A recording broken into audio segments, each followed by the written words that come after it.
All right. Welcome, everybody. Good to see you. We are being recorded. So anything you say will be used against you in a court of law. I will dispense with all the things I usually say and welcome everybody. Myself over here. I want to learn hope you that guys trick. enjoy fall break. All of my districts are going on fall break this next Monday or Monday and Tuesday, things like that. So I hope you guys don't get snowed on. I looked at the weather forecast and it's scary for Sunday, but I hope you guys have a good time and get some rest. So Tony, it's all you. We have enjoyed the fall too. And we don't get some days in Cedar. Sometimes fall is 2 days from summer to winter, but this year has been a delight. It has been wonderful. Friends, I've just got to tell you, thank you so very much. I know I only get to review and score and provide feedback for my learners, but from my perspective, you're doing great work. You're connecting well with one another. You're connecting well with the content. You're connecting well with me. Thank you so very much. And very, very pleased. Yes, Jimmy, I agree. Bring snow and lots of it. I want to flush my toilets next summer, so I need all the snow I can get. So that's true. That's true. Please pray and beg for snow.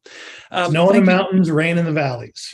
You know, I try to be specific in my prayers. It doesn't always work, but I do try to be specific as I can.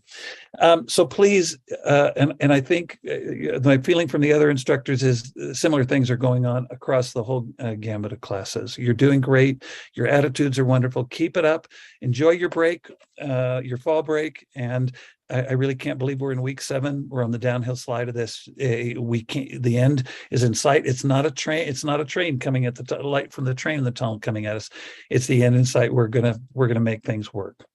So let me share with you. I'm going to kind of get started with a presentation, and then we're going to kind of go back and forth between classes, or between classes, or the class and the slide presentation. It is in the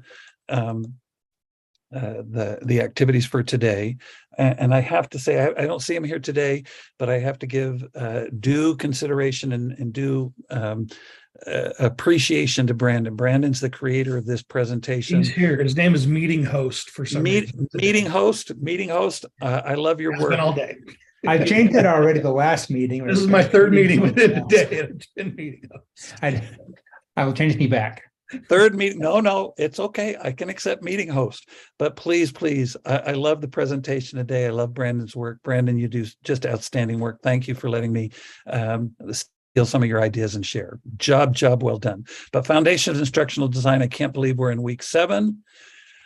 There are limits to what you can accomplish, except the limits you place on your own thinking.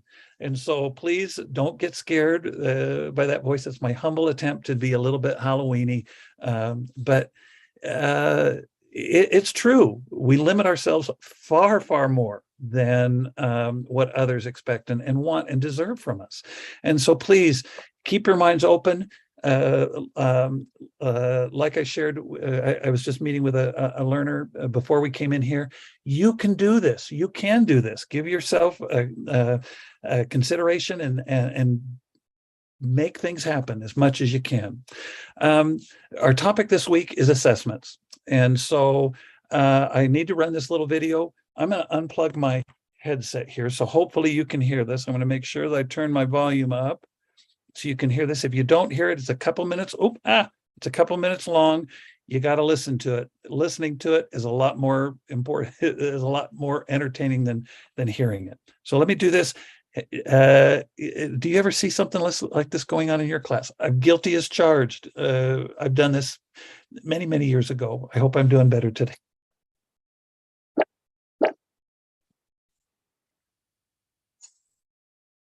Can you hear that, Clint?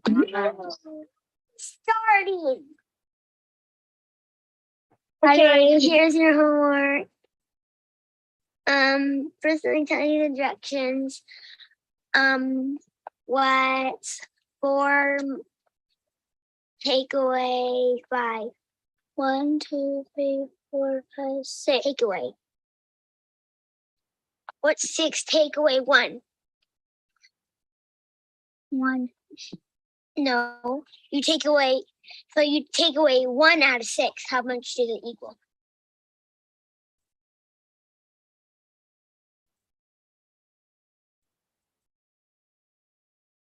What's 10 minus 1? I don't know. 1, 2, 3, 4, 5, 6. 6, 7, 8, 9, 10. Nope. Take away 1. What's this? 1, 2, 3, 4, 5, 6, 7. Nope. 1, 2, 3, 4, 5, 6, 7, 8. And 8 and 1 more. And add 1 more. How many is equal? 1, 2, 3, 4, 5, 6, 7, 8. 1 equals, it makes 9. See how you take away? You take away 1 and it equals 1. Do you get it now? Yes. Again? Let me stop. Let me pause here. Give me just a second. Let me see if I can stop that. Give me just a second. Yes. Good Hold job. on. There we go. And I'm going to close that and stop sharing here. Okay. Let me get back right here. And hopefully that was a long time ago when you did something like that. But we've all had student learners like that. We've all been up against a wall like that. We do the best we can with what we have in the moment that we do it. But in addressing and paying attention and working with assessment, we have to work with today, as we did last week, talk about formative assessment. What assessments are we using now to lead us to the end product, the summative assessments that we'll get to or will address. So give me just a moment to share my screen and come back to our slides. And I wanted to kind of share some of the information on the readings for this week, some of the snippets and the high points that you'll find from your readings. The important, as you review Chapter 8 of Understanding by Design, rubrics is going to be a very central part to that. We use rubrics in this class to help score and assess your work, your formative work from week to week with how you're doing. You do have to think like an assessor, and I was inspired by Brandon, so I have to share one little. Here we go. Just shows my age, but 10 seconds of a song. Walk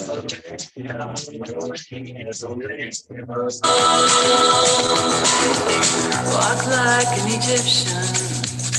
So as you think about I can't remember the name of the group, but as you think about walking like an Egyptian, think like an assessor. Okay? Angles. There we go. You're showing your age. You're showing your age. I was going to say bongles, but I knew that was wrong. But yes, you got to walk like an Egyptian. You got to think like an assessor. And so as you think like an assessor, please remember these particular principles or concepts to explain. We saw a moment or two ago a math teacher trying to explain the setting or situation. Many of the techniques I think might have worked. But could there be others? But if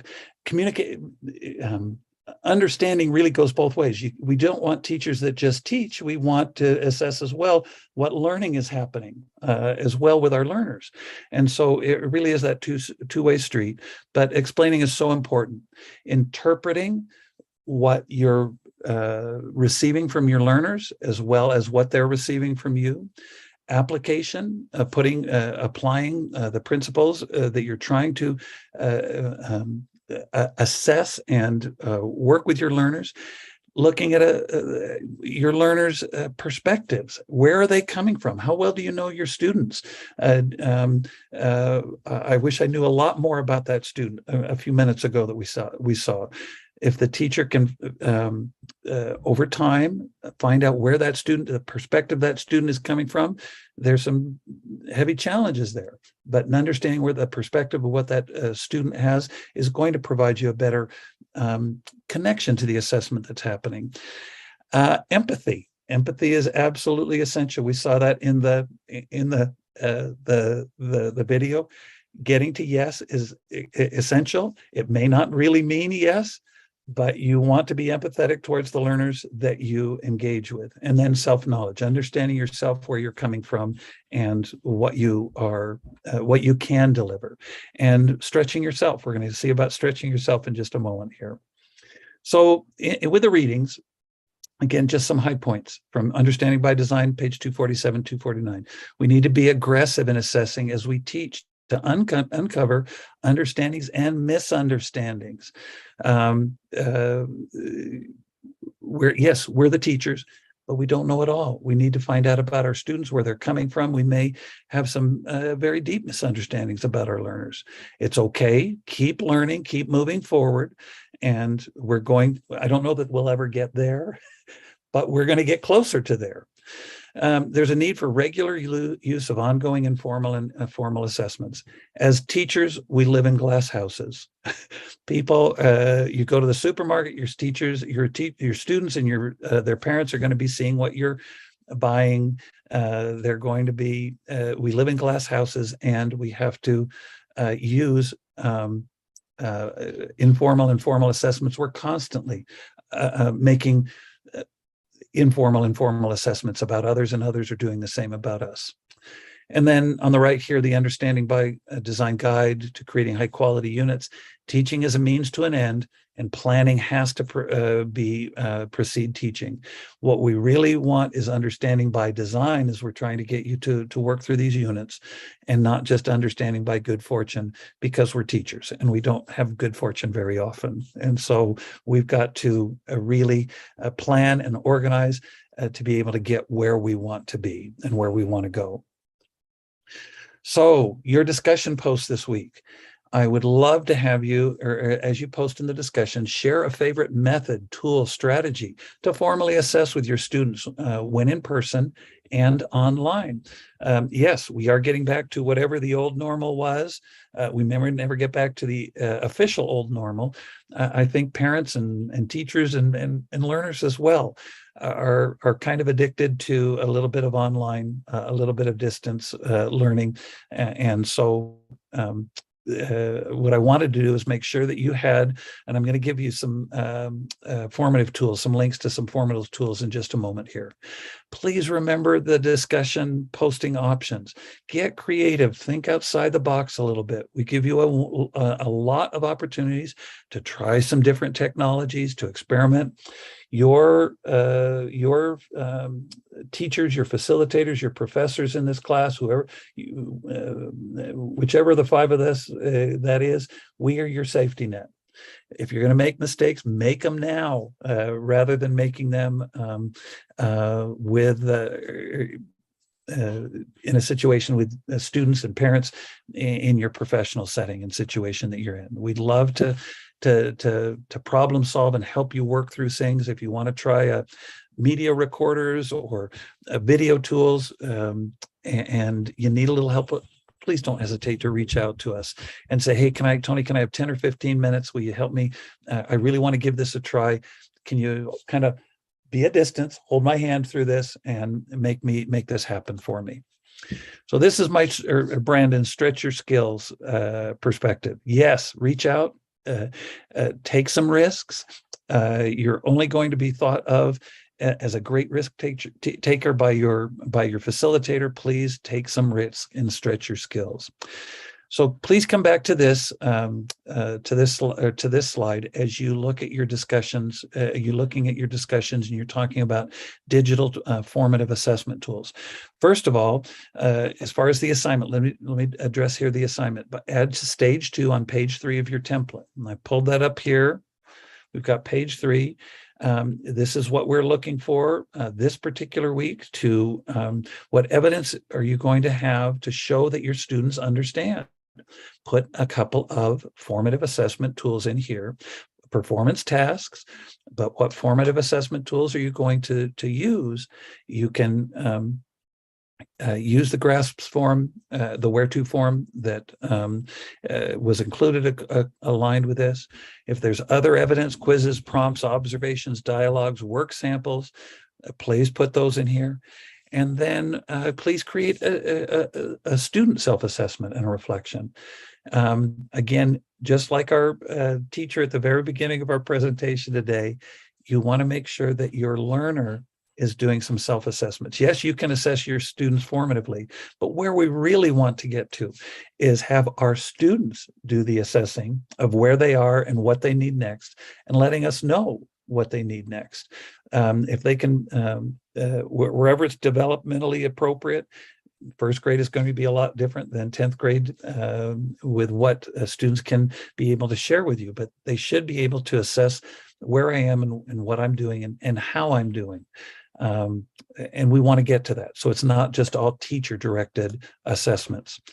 I just wanted to take a moment and click on these two links down here below. This is where you can find 100 formative assessment tools. Okay, between these two links, I would encourage you to get out here and take a look and practice. If you want to, again, reach out to your instructor and say, hey, Tony, could you give me a couple of minutes, 5, 10, 15 minutes in a Zoom meeting with you where you show me how to use Vocaroo. I love using Vocaroo. I love, it has never failed me as far as, I think Clint was visiting a time or two, or a session or two ago. If you try to do some recordings in Canvas, sometimes Canvas struggles with that. And it really drives me insane when I try to provide something in Canvas and I have to do it again and again and again until it catches or connects. Drives me crazy. I hate doing it 2 or 3 or 4 times. With Vocaroo, it has never failed me. In the years that I've used Vocaroo, a simple audio recording, giving some feedback is so powerful. Yes, they do have to listen. They have to imagine Tony's voice and hopefully smiling face with the feedback they're receiving, but is a wonderful feedback tool with a very short a video response, or excuse me, audio response that you can give. So take a look at those. Let me come back and let me just share this other link, please. Here's 21, there's 73, the other 21, not quite 100, but pretty darn close. Tools associated with, and I'm not going to subscribe now. I'm sorry, just a second here. Oh, heck. Yeah, sorry, I changed the link. The old link went to just kind of general page, and this article moved somewhere to no heartburn. It has all these little pop-ups and stuff. You do get the pop-ups to move out, but just say your escape. Try your escape key. Thank you. Ta-da! Yay, Clint. Thank you. So an opinion chart, mind maps, KWLs, everyone has used those. But again, too, these are some formative assessment tools that you can put into your unit plan in section number 3 that you can refer to. You may have some of your own. Perfectly fine. But if you're struggling, Tony, what do you mean by formative assessment tools? Lists and lists and lists of these formative assessment tools. And then don't be afraid to reach out to any of us with time and concerns and questions associated with these. Even Count Dracula, you reach out to Count Dracula or your instructor with any questions or concerns. And I think we appreciate each and every one of you. If you can't get Clint in that moment, if he's driving to Delta and can't get you, reach out to one of the others of us, and we'd be happy to address your questions and concerns and needs, okay? And you've got all of our contact information. Remember, our UTED chat this next Wednesday night, 10/26, 8 p.m. Danny Sloan's going to be chatting about digital wellness on UTED chat and Twitter. Here's a link to it to get you started chatting and Twitter on Wednesday nights. I've not been a great Twitter user, but I'm repenting and did one today, and I'm going to try to do one from day to day. You start somewhere. A journey of 1,000 miles starts with one Twitter post, and that's what I'm committed to do. And so I would hope that you'd have the same opportunity as well. You talk too darn much, Tony. The floor is now open for questions. Please give me your questions. I can't do the accent. That's but, okay. You do something. You do much. You tell me to push ESC, Tony, or Clint. You tell me to push ESC. That's what I need. Questions, concerns, issues. Is this doable? I think so. This is Tony appropriately waiting time. And I found a couple Anything in the examples chat? from my class from last year. Dropped it in the chat. So great example from Laura Zwallen from Washington on 7th grade math. There's a Google Docs link there. And then I also pulled a 2nd grade K2 water cycle unit plan that's in Word, and I'll put that in the course probably. Do you guys have access to the week 12 module, or do we have that information somewhere else? I'll make sure that you guys know where it is. So Clint will get you a link, and Clint wins the official Tony Clint race. He got it. But I've been talking for the last 20 minutes, so I'm going to use that as my excuse. That's the excuse I'm sticking to. But again, description of where these events happen within it, and then with a 3-week plan. Again, I think Clint addressed it very clearly last week. If you're on AB schedule, if you're just make this work for whatever setting or situation, pardon me, that you find yourself in. And thanks for sharing, Clint. That really does help. It's lovely to begin with the end in mind. Any other, I'm just going to peek here about any other messages. The rest of a question in the chat, Tony, about the conferences needed to, I assume, for the endorsement requirement. And they need to be a full day conference. It can be a conference in your district. It can be a conference at the state level. Come to USET next March. You won't, that'll still count for your endorsement. You probably will not have all the coursework done by next March, but come to Provo in March and enjoy our company there. 14th, 15th, I think, is that one. I dropped a couple links in the chat to USET. We've got some ed camps coming up. There's one. We click on that link in the chat there, Tony, on the ed camp one. Wonderful. And hopefully you're seeing this on my shared page here. I've got these open. And Abigail, thank you so much. We see the lesson plan or the unit plan, but not the website. Okay. It's just uset.org/edcamp. Yep. And uset.org.conference/conference, excuse me. Yeah. So EdCamp Wasso, that's Wasatch South, is going to be in Provo. Timpanogos Learning Center, I believe, and that is coming up next month, middle November, actually early November. There's EdCamp Utah in North Salt Lake at Spectrum Academy on January 7th. And then we'll have one in St. George on February 5th at Desert Hills Middle School. So those are ed camps coming up there. They're on a Saturday, but they're free. But it's kind of an unconference where you come in, we feed you a little bit of breakfast, and then you've got stacks of sticky notes. You put on one piece of paper, say, I'm willing to host a discussion on this or this or this. On the other one, it says, I would like to talk about or learn more about this or this or this.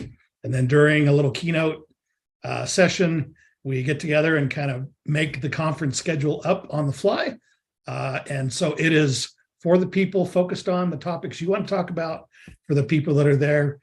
We feed you lunch, we give away some swag, and try to get you out early enough on a Saturday so you don't feel like you spent the whole day doing school stuff. So those are ed camps, those will count. And like Tony said, district 1 day, full day conference. You said as a multi-day conference, but it doesn't matter which one you go to, you just need to go to a conference. And we're on the honor system. You just say, hey, I attended USET 2022 and in Provo, and it was great. And we're like, okay, cool. So, and yes, the ERSA conference does count. Or so that's a question. Oh yeah, rural schools. Thanks, Brandon. Oh, absolutely. Yep. We love seeing it, your rural schools. Shanda, did you get to see the example? Is that a good enough sample for you I know you brought up to begin that you need some help there, questions there. Yeah, that looks great. Thank you. Wonderful. Yeah, I've got the water cycle one. It's in a document. I'll put it in the Canvas course. What I'll do is I'll duplicate the week 12, like the project pay assignment, but I'll make it a page and put it somewhere you guys can get to it. So A lot of great link it off the home page, or I'll link it off the home page. A lot of great links in the chat. If you missed them, or if we missed sharing them for you, you haven't seen them, please take a listen again to this. You can fast forward over the talk to the end here when we go over the chats and get those links in the chat as well. Yeah, and I'll post the chat links in the week 7 Zoom page. I think I see some hungry teachers. You guys better get home and get yourselves fed, okay? Get your families to take care of you. Any other last minute questions? You're a delight to work with, to learn alongside. Keep it up. We'll see you next week. Same bat time, same bat channel, okay? Yep. Quick question. Where's the GRASPS framework in our reading? I think I missed that. It was probably from, what was last week? Was that chapter 6 last week? It may, and let me find. I'm jumping to it. Let me see. Okay. Week 6 reading. That's week 2. Let me stop sharing for a second. I'm going to do kind of the same too. Chapter 7. Thinking like an assessor. Yeah. Let me just scan through here, make sure that that's in there. 3 basic questions. Performance tasks. Yes, it's on page 158 Thank you. in week 7 reading. It Yeah. talks about grass. 7. Yep, there it is. 158, 159. It takes all of us, friends. Thank you so much, Carol. We couldn't do it without everyone. Any other questions or comments, concerns, anything we can help you with?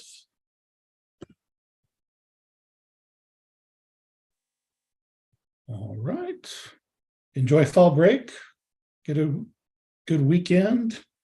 Val, you're up next week. Are you prepared? Will you be prepared? Yes. Oh, you're in here twice. Okay. I've always wanted to be in 2 places at once. Good job, Val. You got to teach me how to do it. She's in one place twice, though. That's a little bit different. That's a little bit different. Absolutely. Hey, if you're having fun on fall break, I don't get out of Cedar. Please send me a photo. I'd love to see some of the fun you're having. Okay. Yeah. Thanks, everyone. Thanks, everybody. Bye now. Thank you, Clint, for all you do. We appreciate you. Not a problem. Brandon, can you hold on for a second?